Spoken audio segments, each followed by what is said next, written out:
It's that time of year to watch out for flooding, but it may not be a problem this season. In most areas, snowpack levels are at normal or below.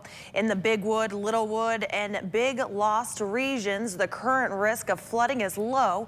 Within the next week, as temperatures climb, areas like Idaho Falls could see some minor flooding or water running across roads. As far as long-term outlook, it doesn't look significant right now, but a lot of it depends on late season snow, late March into April in the mountains, and also any potential rain on snow. Temperatures are forecast to remain above average over the next 2 weeks.